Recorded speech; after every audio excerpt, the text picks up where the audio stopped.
Prior to Tuesday's midterms, many conservative pundits suggested that Republicans shouldn't bother trying to appeal to Hispanic voters because they just won't get their vote anyway. But exit polls in the midterms showed otherwise. In Texas, for example, GOP candidates for senator, governor, and lieutenant governor got close to half of the Latino vote.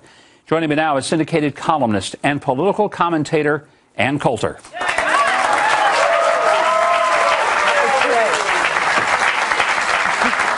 Hey, Ann, how are you? I have never been happier. Well, I would hope so.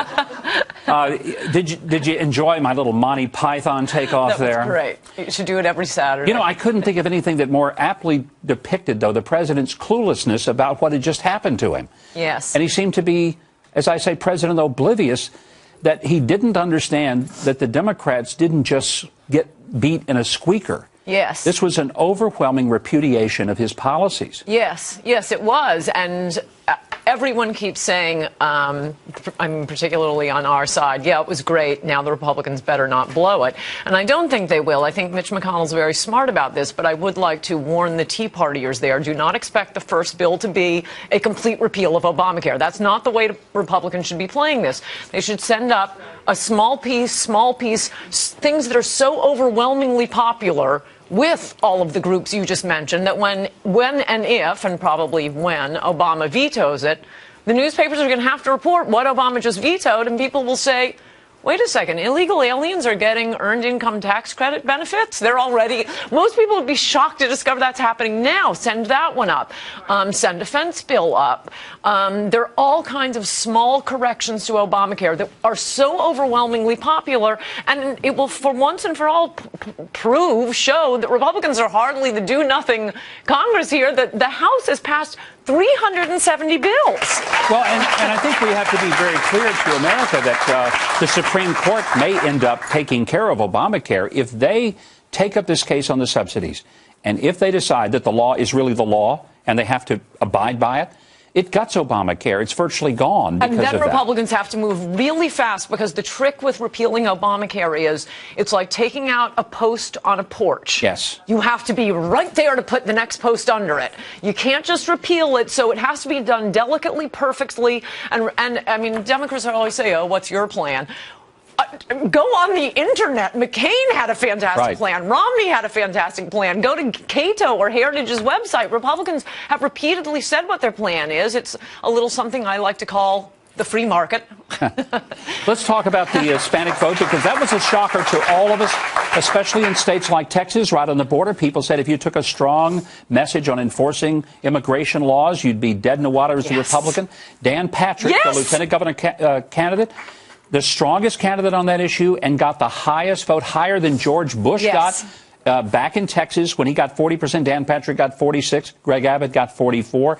Now, a few weeks ago, you said don't suck up to the Latino voters. What did you mean by that? I meant don't suck up on things like amnesty. And by the way, when I said that, you have the beautiful illustration in this one campaign. A wonderful new Republican Senator, Cory Gardner, had just said in a debate something that I'd consider a suck-up, and I don't really want to attack a Republican I love, but he was attacking Udall for not pushing amnesty hard enough.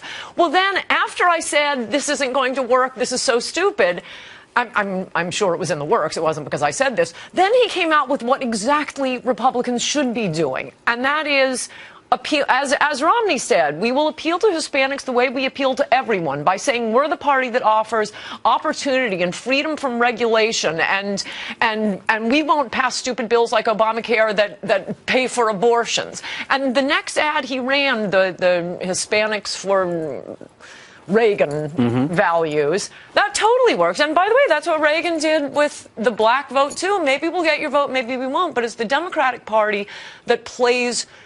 They do the suck-ups. We'll give you affirmative action. We'll give you amnesty. We'll give you special separate group. Republicans have never been that party. We say this is what we stand for. We think you'll like it.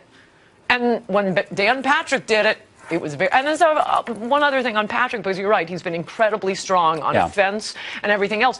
This idea that recent Hispanic immigrants want a huge wave of illegal immigrants to compete with them for the same jobs and drive their wages down is silly. The Democrats are trying to persuade Republicans to fall for this so that the Democrats get more voters.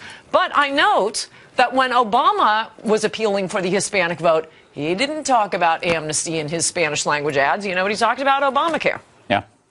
Well, you know what, Ann? The president said a lot of people just didn't go vote, and I think it's a good thing that some of them didn't if they were going to vote the wrong way, because the ones who did, I think, voted a way that America can be proud of and maybe we can govern with. It's great to have you here. Thank you for joining us, and Thank you. Hope to see you again soon.